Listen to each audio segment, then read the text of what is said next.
Alright, so very good afternoon to all of you. Good afternoon, everyone. So just let me know in the comment section if my voice is audible.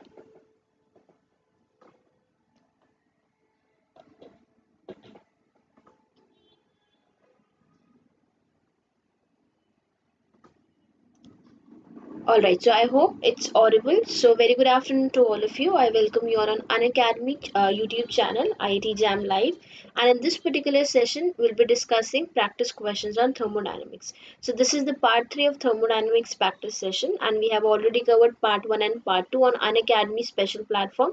So if you want to watch those lectures also, you can find the links in the description box. Okay. So let's start with today's session. So let's take first question from thermodynamics, and this is the first question. Okay, so I'll be giving you enough time for these questions and you have to give me correct answers. Okay, just make sure you avoid silly mistakes and give correct answers.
All right, Siddhant. So basically, from physical spectroscopy, for JAM level, you have to put more focus on theory-based questions. Okay. So in JAM, there are not many numerical-based questions from physical spectroscopy, but definitely you need to focus on theory-based questions. Okay. So just you have to study the selection rules of different theories like rotational, vibrational, and you have to put more focus on basic numericals. Okay. So you know the basic formulas of rotational spectroscopy, like energy is equals to Bj J plus 1, right? So all these basic formulas you have to learn and you have to practice questions on them. Okay. And the second thing is your theory should be clear. Okay. Basic aspects like what are the selection rule for rotational spectroscopy, vibrational spectroscopy, and rotational vibrational spectroscopy. Okay. So just the basic portion for spectroscopy would be enough for JAM level. Okay. Because it's basically a master level, right, topic. So they are expecting only basic points from this chapter. Okay. So just have to focus on basic questions and the numericals based on basic formulas like this formula and from your rigid and non-rigid rotors. Okay. So just the basic aspects.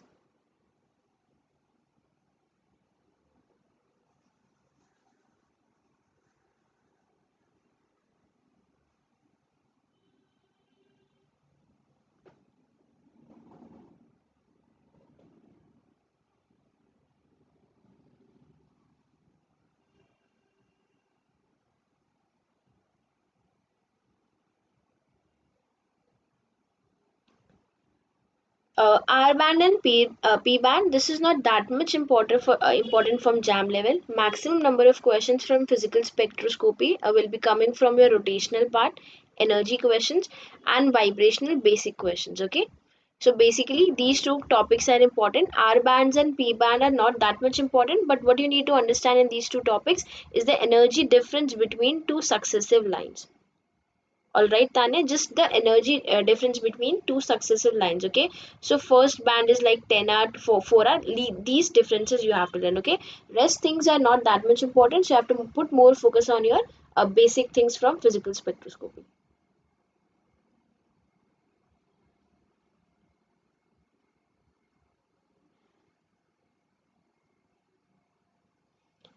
Okay, so this is the first question. So I'm now expecting your answers from this question.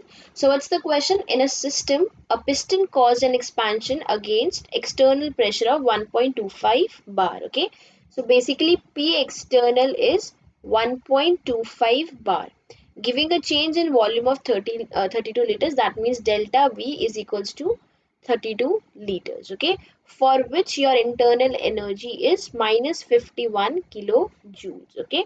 So what was the value of heat involved? So you have to find value for this given information.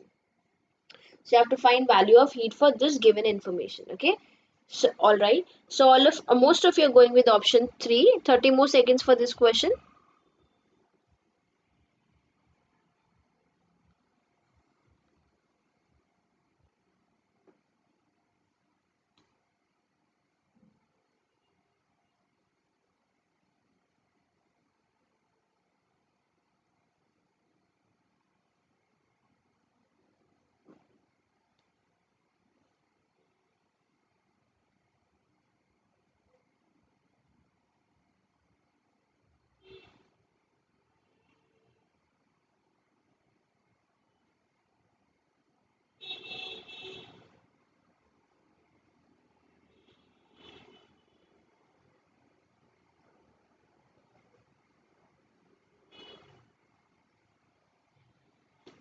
All right, so now let's discuss this question. So this much time is enough for this question, okay? And very few of you are giving me the correct answers, okay? Yes, so definitely let's solve this question. So now what value is given? P external is given, delta V is given, delta E is given, okay? And what we have to find out? We have to find out heat involved in this system, okay? So we have to apply basically first law of thermodynamics, okay? Now what is first law of thermodynamics? Delta U is equals to Q plus W, okay? So where this delta U is your internal energy and Q is heat involved and W is work done, okay? So this is first law of thermodynamics and this law we have to apply in this particular question, okay? So now according to this given information, we have delta E, delta U and delta E both are same values, okay? So basically we have this value minus 51 kilojoules. All right, we have to find this Q and W, okay. So definitely if we have delta V, right, so we can find W, because what is W? Work done is minus P external dV, right. So now we have all given information, so definitely we can find work done, okay. Now what is work done? Work done is minus P external, that is minus 1.25, okay, minus 1.25 bars, and this volume change is 32 liters, okay. So work done is minus 1.25 into 32 liter bar, okay. Now just see this unit, okay. If this unit is in kilojoules, so we need this value also in joules, okay, but this value is coming as liters bar, okay. So first of all, what we have to do, we have to convert this liter bars to joules, okay. So now how we can make this conversion? So work is minus 1.25 into 32 liter bar, okay. So let's suppose we have to convert this thing to joules, okay. So first of all, I'll be multiplying the value of R in joules, okay. So that is 8.314 joules per Kelvin per mole. All right, then I'll divide the R value with this liter bar, okay. So what is the value of R? That is universal gas constant in liter bar, that is 0.08314 liter bar per Kelvin per mole, okay. So now what you can see, liter bars and liter bar will be cancelled out, per Kelvin more and per Kelvin more will be cancelled out, so now you'll be left with only joules, okay. So this is your value in terms of joules, okay. So this is the value of your work done. Now just quickly solve these values, okay. Just solve this value and just tell me the value of work done you are getting in this case.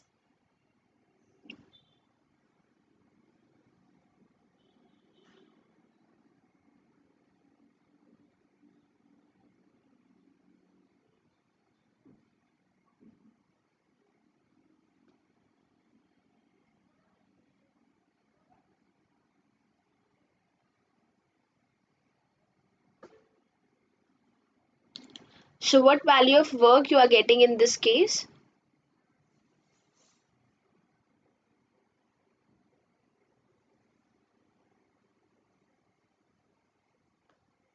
Okay, so you all are getting minus of 4,000, right? Okay, minus of 4,000.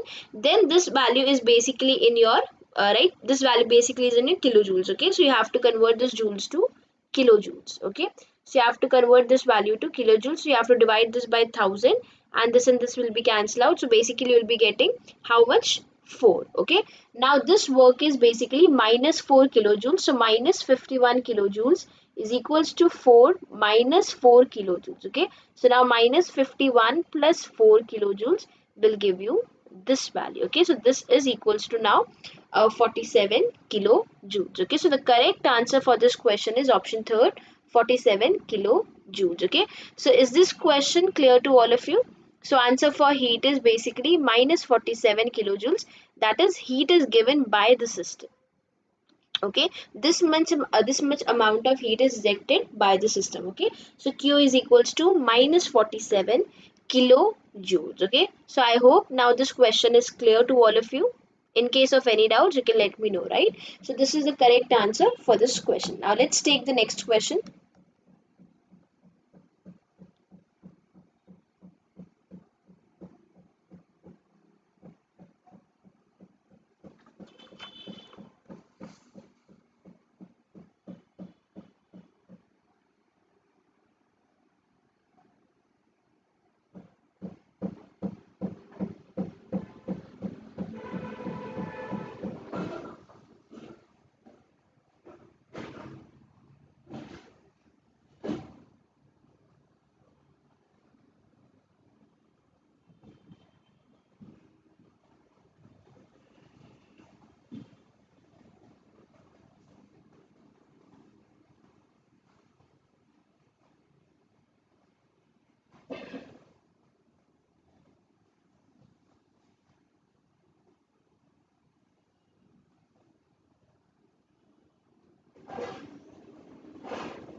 All right, so 30 more seconds for this question. Okay, so what's the question? An ideal gas at initial pressure pi and volume v initial. Okay, so basically initial volume is p initial, and this volume is v initial, and pressure is p initial, right?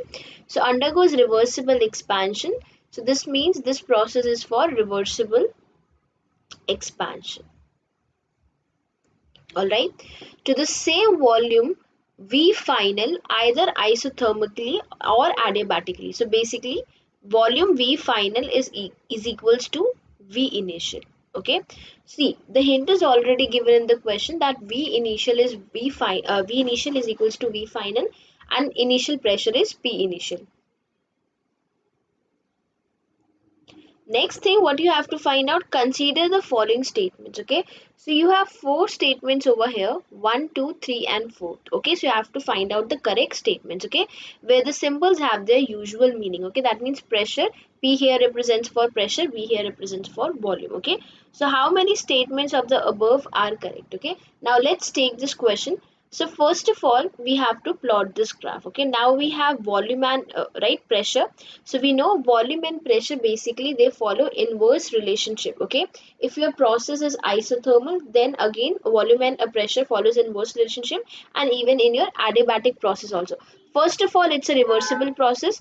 For reversible isothermal process, we know pressure is inversely proportional to volume. Okay, and for reversible adiabatic process, we know PV gamma is basically constant. Okay, what we know, PV gamma is basically constant, that volume is inversely proportional to v to the power gamma. Okay, so basically what is going to be the pattern of your slope? So basically it will be no in the decreasing pattern like this. Okay, so the graph will be like this.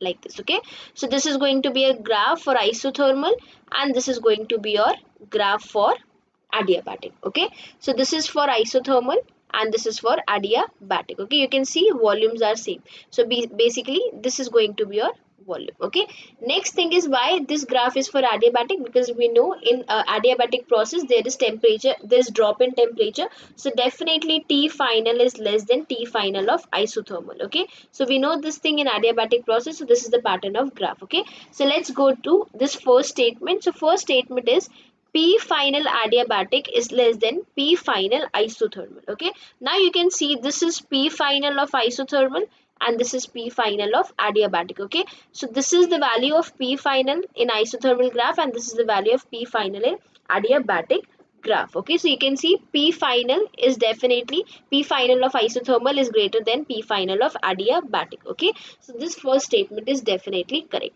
Now let's go to second statement. So in second statement it's written that P of adiabatic is less than P of isothermal. Okay, so this is the second statement, that work done in adiabatic process is less than work done in isothermal right reaction. So definitely this statement is also correct. We know work done in isothermal is greater than work done in adiabatic. Okay, so this statement is definitely correct. Next statement is T final of adiabatic less than T final of isothermal. Now you can see, let's suppose this volume is constant.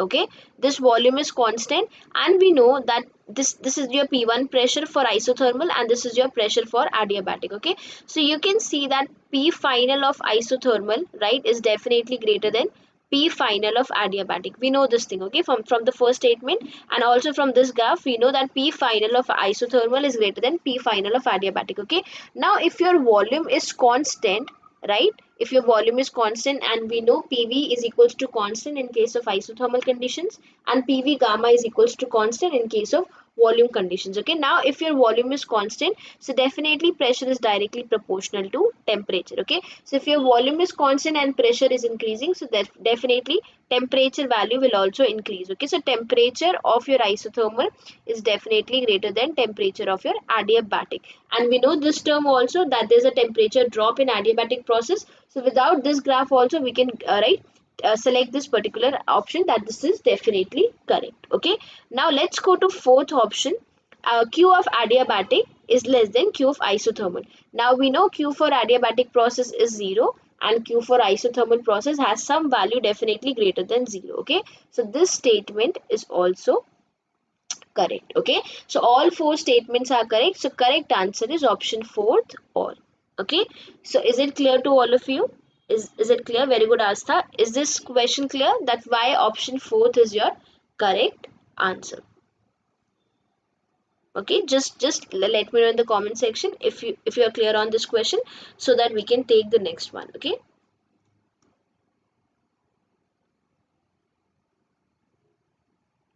All right. Okay, so let's take next question. Now this one is very easy.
All right, good work, Tanya, Bharti, Mosmi, and Lovely. Okay, so definitely correct answer is option C. Let's see, right? In an adiabatic process, so that means Q is equals to 0. So we can cancel out option B. Now we are left with A, B, and C, right? A, C, and D. Next is choose the correct option for free expansion, right? So for free expansion, work done is also 0. Now we can cancel option D. Okay, so next thing is we have to figure out the change in temperature. Okay, now we know first law of thermodynamics is U is equals to Q plus W. So this value is 0, this value is 0. So definitely delta U is 0, which is only a function of temperature. So delta T must be 0. Okay, so correct answer is option C. Okay, so I think this one is clear. So let's take next question.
Okay, so we have mixed answers for option A and D. Okay, see, first of all, what thing we have to figure out, what's the catch of this question?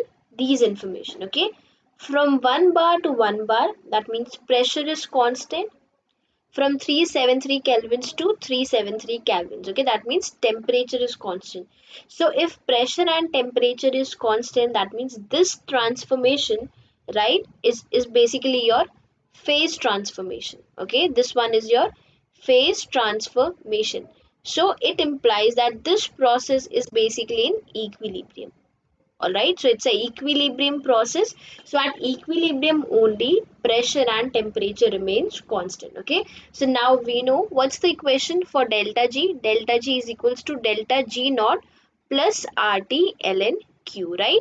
Now at equilibrium, this Q is K equilibrium and this delta G becomes 0. Okay, so the final equation will be delta G naught is equals to minus RT ln K equilibrium. Okay, so now delta G is 0 because this process is at equilibrium. So correct answer is option A, or it can be option B. Okay, let's cancel out option C and option D. Okay, next thing is you have to identify the sign for entropy. Okay, now we know entropy is your randomness. Okay, order of randomness. So you can see from liquid to gas. Okay, so from liquid to gas, definitely randomness increases. Okay, or disorderness increases. So correct answer is option A, delta G is equals to 0 and delta S is equals to positive. Basically they'll be having positive values. Okay, so correct answer is option A, delta G 0 and delta S positive. Okay, so is it clear, Bharti, Tanya, Ashok, Lovely, Mosmi? Is this clear, Ankana, that A option is your correct one? D is incorrect because this process is at equilibrium, so delta G must be 0. Okay, good work.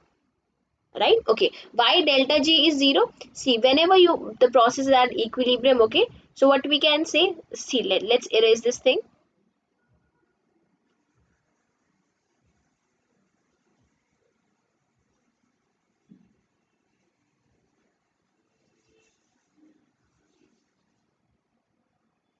Right, see, delta G is equals to delta G naught plus RT ln Q, right? So basically this is the thing.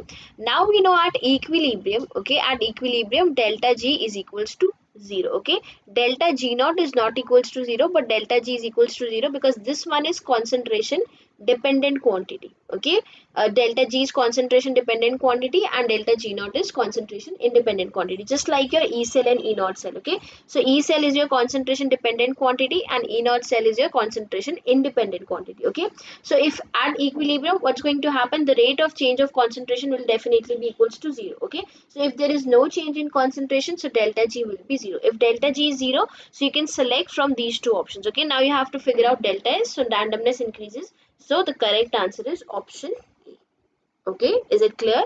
All right, so now let's take next question.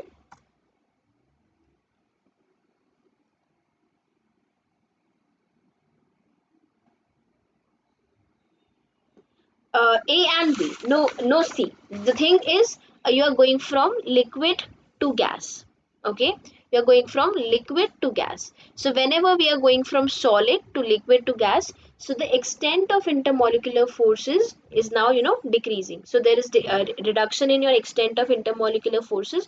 So from liquid to gas, we know it's a gas. So gas molecules are basically very in random order, right? So they are in random order. So the randomness for gaseous molecule is maximum. Okay, so if you calculate the this difference between randomness of liquid and gas, so randomness of gas minus randomness of liquid is always positive.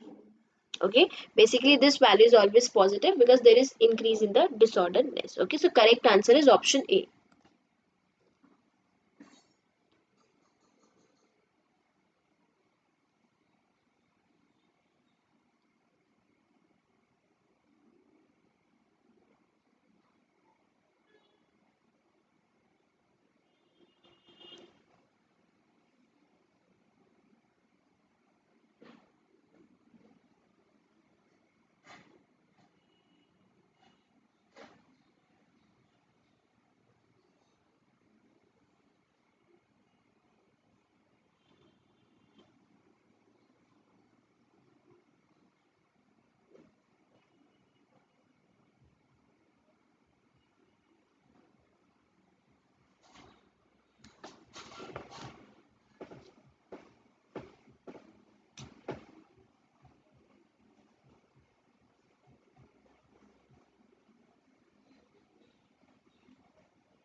see in the previous question, Manish, why basically this reaction is in equilibrium, or why we calculated with equilibrium information, because the pressure and your temperature is constant. Okay, you can see the pressure and temperature is constant. So if temperature and pressure is constant, so this is not any irreversible reaction.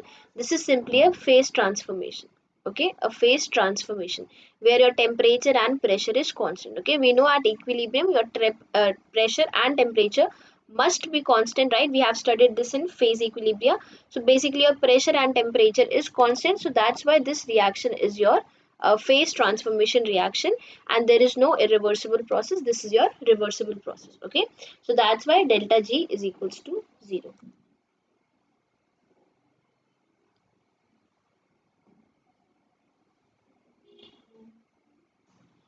All right, so definitely correct answer is option D. Now, what is chemical potential? Chemical potential is nothing but rate of change of free energy, right? This is your free energy per mole, right? This is your number of molecules, okay, of ith component per mole at constant temperature and pressure. Okay, so how you can represent delta G? So delta G is basically summation of your mu I dni, right, where your mu I is your chemical potential and dni is your number of moles. Okay, so basically this is for ith species. Let's suppose I is equals to 0 to n, right? So you have n number of species, so this is how you can represent the amount of free energy, right? So now if I want to just represent chemical potential, so what I'll do, dg, right, basically differentiation of dg by dni at constant temperature and pressure. Okay, so then only we can calculate number of moles change. Okay, so this value is your chemical potential, and this question is basically from your open system of thermodynamics. Okay, so you have two parts in thermodynamics. In classical thermodynamics, one is closed system, right? That means there is no change in number of moles. Let's suppose you are adding 5 moles, so right throughout the reaction the number of moles will remain constant. Okay, but if in open system case, right, so you can alter the number of moles also, right? So in this closed system we have temperature as variable, pressure as variable, and volume as variable. But in open systems we have temperature, pressure, volume, as well as number of moles. Okay, you can have number of moles also as variable. So basically this is the reason over here, so why we are taking number of moles into consideration. Okay, so correct answer is option D. Okay, now let's go to next question.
Alright, okay, so let's discuss this question. Which of the following statements is true for a cyclic process? Okay, which of the following statement is true for a cyclic process? So this is your question. Okay, so basically what you have to understand, let's take first option, cyclic integration of dq is equals to 0. Okay, so cyclic integration of dq is equals to 0. This statement is absolutely incorrect. Okay, why the statement is incorrect? Because cyclic integration of state functions are basically 0. Okay, if your variable is a state function, then only cyclic integration of state functions is equals to 0. Why? Because state function depends on your initial state, right? Initial values and final values. Okay, it depends on initial and final values. So whenever you will be taking the cyclic integration or you want to calculate the total sum, so definitely final minus initial. Okay, so this will give you 0 value if you are taking this for a cyclic process. Okay, if you are taking this for a cyclic process, then only the cyclic integration of state function will be 0, but it's not valid for path function. Okay, because path function depends on path also, right? Let's suppose you're going through irreversible process, so value of path changes. Okay, if you're going from reversible process, so the value of path function will definitely change. Okay, but in case of state functions, right, it depends on your initial and final value. So let's suppose you have a cyclic system. Okay, you have a cyclic system and this is your initial position and final position. Okay, so this is T1 temperature, initial temperature, and definitely final temperature will also be T2, right? So T1 is equals to T2 because it's a cyclic system, so definitely this will be 0. Okay, the cyclic integration of temperature or the cyclic integration of temperature would be 0. But now if I want to calculate work done for this process, okay, so let's suppose this is first path. Okay, and this is cyclic process only, and this one is your second path. Okay, this is first path and this one is your second part. Okay, path. Okay, now let's consider state function and path function. So let's take first case. Okay, let's take first case where we are taking your state function. Okay, so temperature T1 and temperature T2. So T1 is the temperature for path A and T2 is the temperature for path B, that is cycle A and cycle B. Okay, so basically let's suppose T1 is equals to T2. Okay, or T1 is not equals to T2, but in this case T1 is your initial temperature and T2 is your initial temperature. So always integration of your del T will be 0 for A function, right? Again T2 is your initial temperature and T2 is your final temperature for path B. So always the cycling integration of temperature would be 0 in path B also.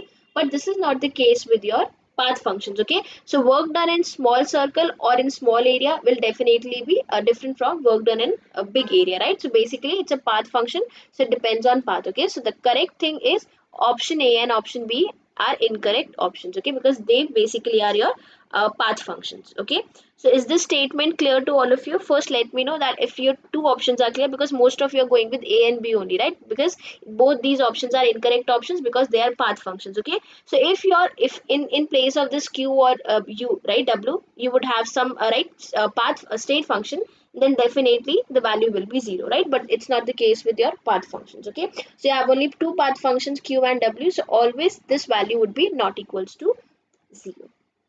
Okay, great. So option A and option B are basically incorrect options. Okay, next is let's take option C and option D. Now option C is heat can be completely converted into work. That means let's suppose you are taking 100 joules of heat and you have converted this 100 joules to 100 joules of work. Okay, so if I'm converting amount of heat completely to work, so can I say this system would be now 100% right efficient? So there is going to be 100% efficiency, or eta is equals to 1 for the system. Can I say this thing? Right, definitely. If you're converting total amount of heat to work, so this system is your 100% efficient. Okay, so now we know only one system is possible with 100% efficiency, and that is Carnot engine. Okay, that is Carnot engine. So only Carnot's engine or Carnot cycle should have 100% efficiency, right? So basically it's nothing but a violation of your Carnot cycle engine, right? So heat cannot be converted completely into work in a cyclic process because it's a violation of your Carnot cycle engine, right? So definitely option C is incorrect. Okay, So there's some amount of loss in heat always if you want to convert heat to work. Okay, so option C is incorrect. So only correct option present over here is option D.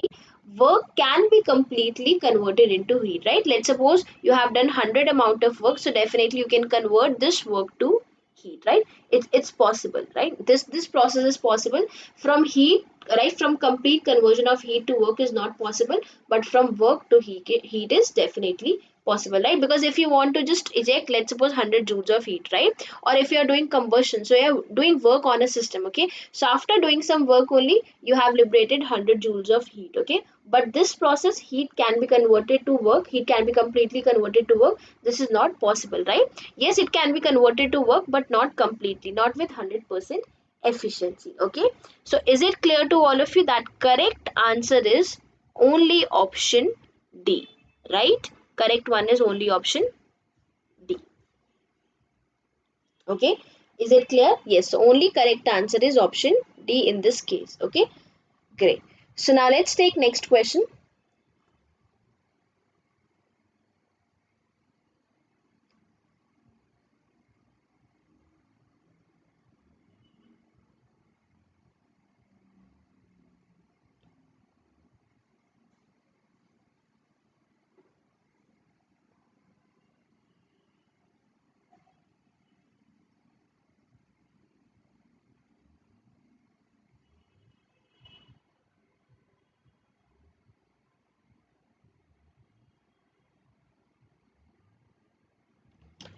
All right, so what's your doubt? You can just let me know your doubt. Just type down again.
All right, so basically, YQ is your path function. Okay.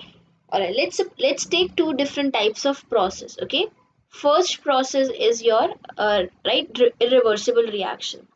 First process is your irreversible reaction, and second process is your reversible reaction. Okay, so now if you want to do some work on this particular system or on this particular system, okay, or if you want to give some external energy or heat to this system, okay, now you know these two are different parts. Okay, so first process is irreversible, right, and second one is reversible. So in irreversible process, definitely P external is not equals to P internal, and in reversible process, P external is equals to P internal, right? So there is difference in amount of pressure. Okay, you can alter the pressure in this case, but in this case always P internal will be equals to P external. Okay, so now if let's suppose you are giving X amount of heat to the system, right, so definitely this amount of energy would be different from your X. Okay, it won't be equal to your X. So this is how your path function is. Basically your heat is your path function. So all sorts of energy are your state functions. Okay, only work and heat are your path functions. Okay, let's suppose temperature, pressure, entropy, volume. Okay, then you have G, A, Gibbs free energy, Helmholtz energy, and then you have U and H. So all these energies and all these variables are your state function. Okay, only W and Q are your path functions. Okay, so is it clear?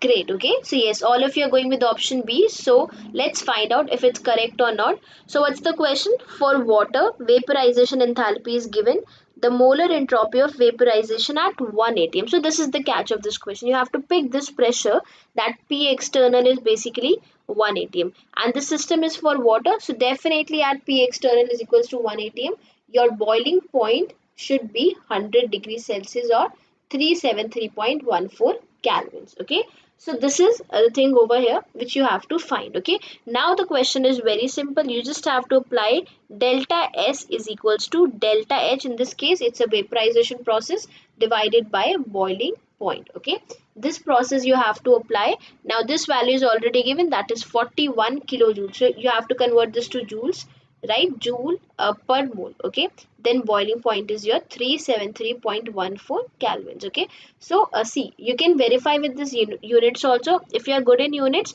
so you know that the unit of delta is, that is entropy, is joules per kelvin per mole, just like your unit of R. Okay, what's the unit of R? You must be having some energy unit, then per kelvin per mole. Okay, so again delta is unit is per kelvin per mole. Okay, for this thing it's a type of energy, so we know either the unit will be joules or joules per mole. Okay, this is for molar case, so let's take joules per mole. Okay, now this is Kelvin, so definitely per Kelvin. Okay, so if you are not clear with this formula, then also you can just make help of these units, that you have to get joule per Kelvin per mole. And how you can get this unit joule per Kelvin per mole? By just dividing this joule per mole with temperature. Okay, so if you are not clear with the formula also, then also you can solve this question. Okay, now you just need to substitute the values and you will get the correct answer, that is option B. Okay, so always be smart in the question examination.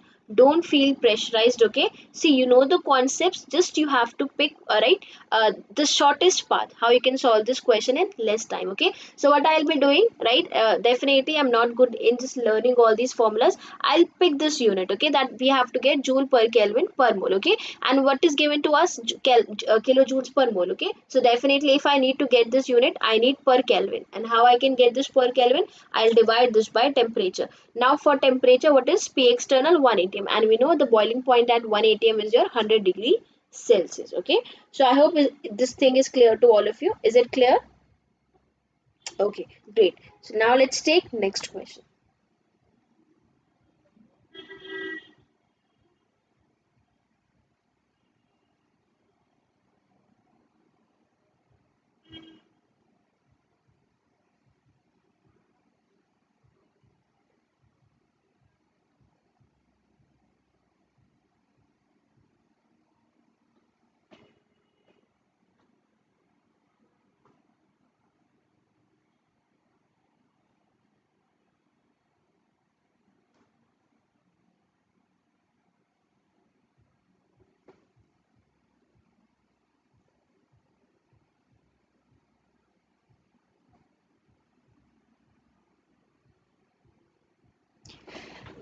Right, okay, yes, definitely. This is the negative point of thermodynamics, but how you can just convert this negative to positives? You just have to learn some specific formulas.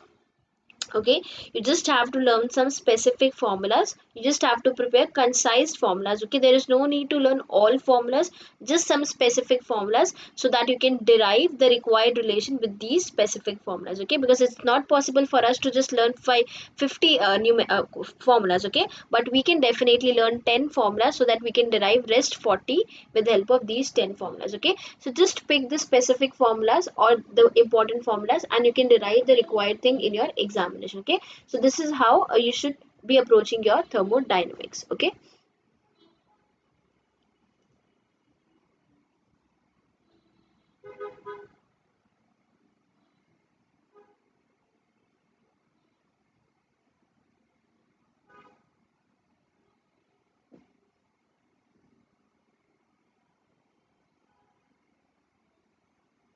okay, so just let me read this question. If in case it's not clear, let's read this question. Okay, so the question is, okay, let me just give you the picture of this question. Okay, two blocks of copper metal. So you have two blocks, right? This one is one block and the second block. So this is of your copper and copper. Okay, so the material is same, copper and copper are of same size. So basically their size is also same, right? Sizes are basically, their size are same. Okay, so they are of same size. Okay, Next is but at different temperature, so their temperature is different, T1, T2. Okay, so these blocks are brought together and allowed to attain thermal equilibrium. Okay, so definitely this is given that T1 is right, T1 is different from T2 and they are brought together, okay, and allowed to attain your thermal equilibrium. So there's a thermal equilibrium when we just brought these two blocks together. Okay, so there's a thermal equilibrium. So what you have to calculate? You have to calculate the relation of entropy. So how you can find out this relation of entropy?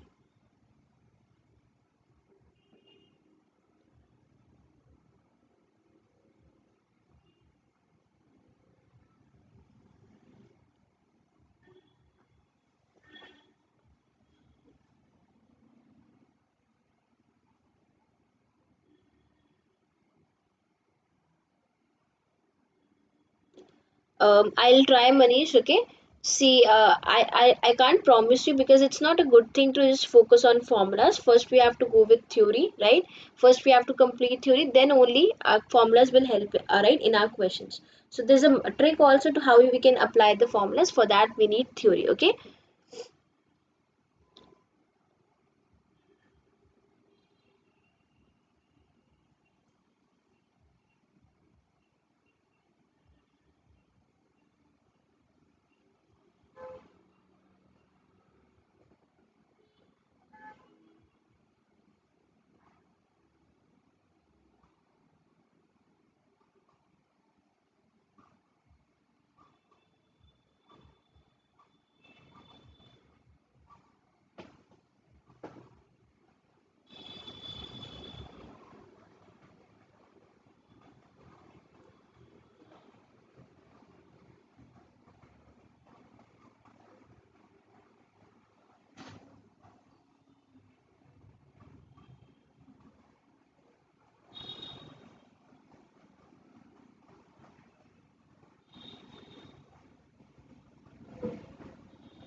Alright, so is it done?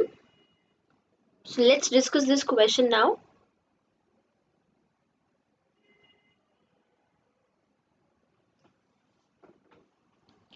Okay, so basically the question is two blocks of copper metal. Okay, so you have two blocks of copper metal. This one is T1 and this is your T2. Okay, so this one is T1 and this is your T2. Okay, so both blocks are of copper metal. Okay, so you have same material and same size. Okay, so what can I say? If we have same size, so that means M is mass for this block and M is mass for this block. Okay, so basically these two blocks are there but at different temperature. So temperature is T1 and T2. So let's assume definitely one block must be at higher temperature than the other block. Okay, so we can assume anything. Okay, we can go with T1 greater than T2 or we can go with T2 greater than T1. Okay, let's go with T2 greater than T1.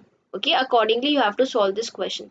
So let's take that this block is at higher temperature than this block. Okay, so if T2 block is at higher temperature, so the flow of heat will be in this direction from block A. Let's take this is your block A and this is your block B. Okay, so can I say the flow of heat will be from block B to block A, from higher temperature to from higher temperature to lower temperature. Okay, so this is going to be your direction of flow.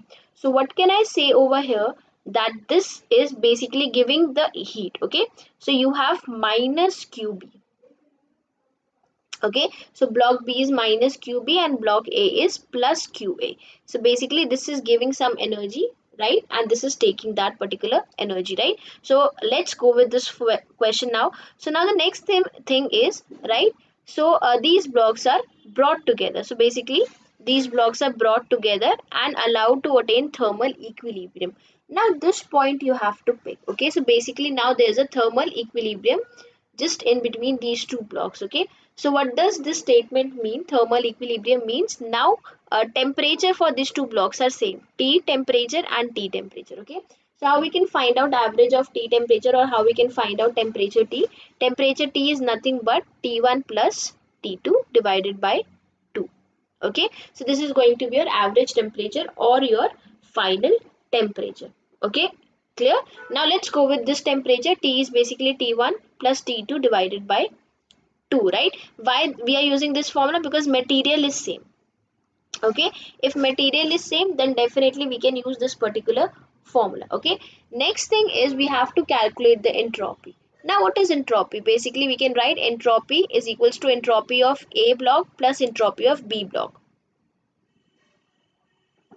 Okay, so we can write entropy of A block plus entropy of B block. Okay, now we can write this way, that entropy is nothing but NCP. Okay, we can use this NCP or CV. It's not given in this question, so we'll be taking NCP ln T final divided by T initial. Okay, so now this thing is basically, what is T final? T final is T for A block and T initial is T1 for A block. Okay, plus NCP ln T is for your right final condition and T2 is your for initial condition. Okay, now what we can take NCP as constant, so ln T by T1 plus ln T by T2. Okay, now this is ln A plus B, so what we can do, we can just write ln Mn. Okay, ln M plus N is equals to ln Mn.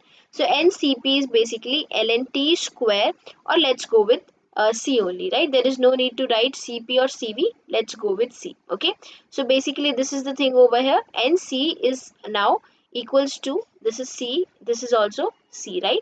So now NC ln T square T1 by T2. Okay, you can see this equation. From this equation, ln C T square T1 by T2. Okay, so this equation, now we got this particular equation. So now what can I do?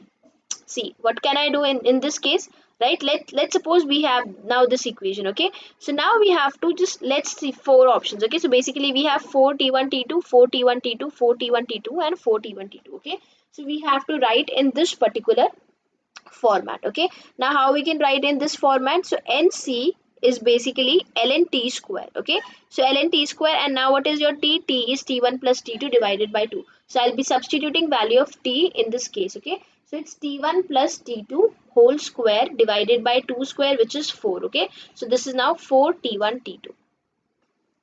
Okay, so now we got NC ln T1 plus T2 whole square 4 T1 T2. Okay, because we have used this value of T. Okay, so now let's continue with this question. So next what we have to do, just a second.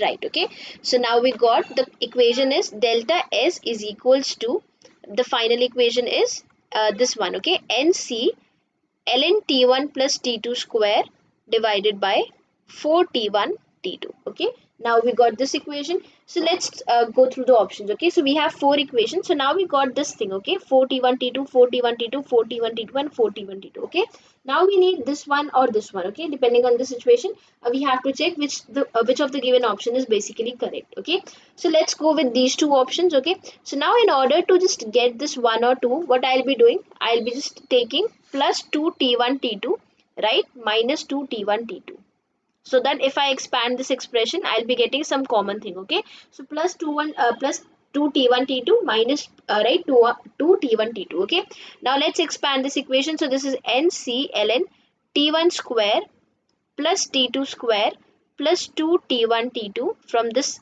expansion plus 2 T1 T2, right, minus 2 T1 T2. Okay, divided by 4 T1 T2. Okay, now the next thing is, in this particular equation, first this is a this is basically hit and trial method. Okay, so we are just trying out the options. So let's take first option, T2 minus T1 whole square. Why I'm taking these two options only? See, definitely if I want to get one over here, this means this part should be common. Okay, and how I can get 4 T1 T2? By just adding this 2 T1 T2 with 2 T1 T2. Okay, now I'm left with this thing and this thing. Okay, so this is basically nothing but expression of T2 minus T1, or you can go with T1 minus T2. Okay, the thing will remain same because minus 2 T1 T2 is equals to minus 2 T2 T1. Okay, so I can use T2 T1 or T1 T2 T1 T2 depending upon the situation. Okay, so now we know this is your 4 T1 T2, so I'll be writing 4 T1 T2, and now I'm left with these three quantities, T1 square, T2 square and minus 2 T1 T2.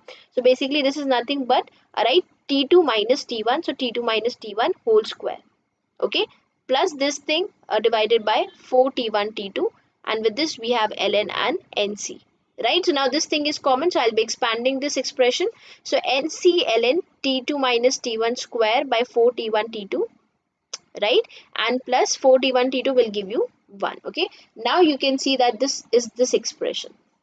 Okay, this is this particular expression, that is option A. So correct answer is option A, C ln T2 minus T1 square divided by 4 T1 T2 plus 1. Okay, so is it clear to all of you? So this lengthy question won't be definitely not in your exam, it won't be coming in your exam, but through this equation you can understand what's the meaning of thermal equilibrium, and if in case they asked you this question, so this is how you should proceed or approach this question. Okay, so is it clear to all of you? Any doubts? Is it clear? So correct answer is option A. Okay, all right then. So we have one more question. So let's complete that question. Okay, one more question for this class.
Alright, so we have one more class at 5 p.m. today, but this class will be on your Unacademy platform. Okay, it's a free class.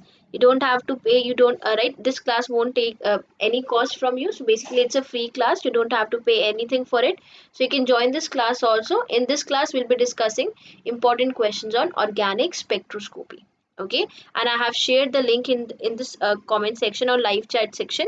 So you can just join from this link. Okay.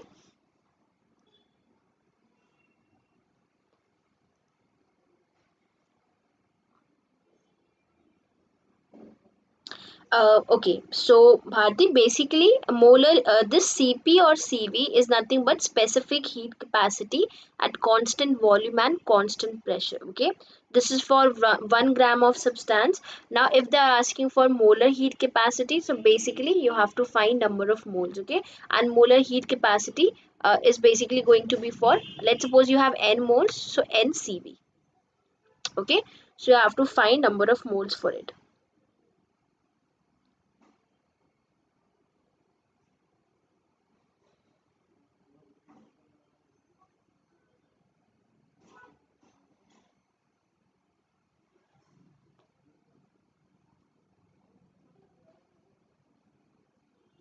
Okay, great. So you are going with option C. Let's find out. Okay. So an amount Q of heat is added to a monatomic ideal gas. So basically, right, amount of heat is added. That means plus Q. Okay.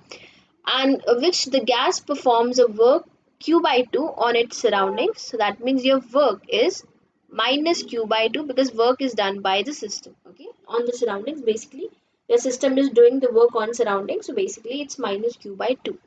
Find the molar heat capacity for the process. Okay, so let's go with this thing. So what is first law of thermodynamics? It's W, right? Delta U is Q plus W. Okay, now we know Q, heat is Q and work is minus Q by 2. So what can I say? That delta U is basically Q by 2. Okay, so your internal energy is Q by 2. Now what you need to find out? You need to find out, right, molar heat capacity. Now what is molar heat capacity? Molar heat capacity is nothing but amount of heat required to just raise the temperature by 1 degree Celsius of n number of moles. Okay, so this is your molar heat capacity. Now, right, basically you need these two terms.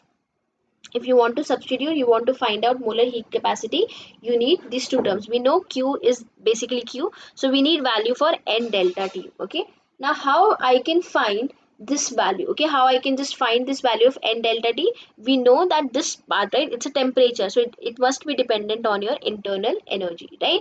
So now what is delta U? We know this thing, delta U is NCV dt.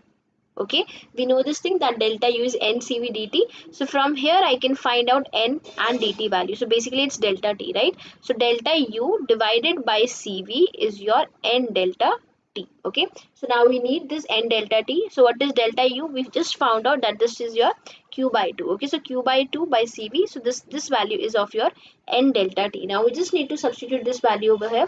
So Q amount of is basically Q, this Q, and L delta T is Q by 2 CV. So this and this will be cancelled out. So molar heat capacity will be 2 CV. Basically it's for 2 moles. Okay, so now molar heat capacity is 2 CV, and we know the type of system is of monoatomic ideal gas, and for monoatomic ideal gas CV is equals to 3 by 2 R. So now total value is 2 CV, so 2 into 3 by 2 R, 2 and 2 will be cancelled out, so we'll be getting only 3 R. So is it clear? Is it clear to all of you? Any doubts to anyone? Is it clear? Okay. So all right, this is all about this session. Now we have one more class at 5 p.m. and we'll be revising some important questions on organic spectroscopy, right? And this class is free of cost. You don't have to pay anything for this class. So you can just join in this class using this link which I have shared in this particular live session. Okay. So I'll see you in the next class, that is at 5 p.m.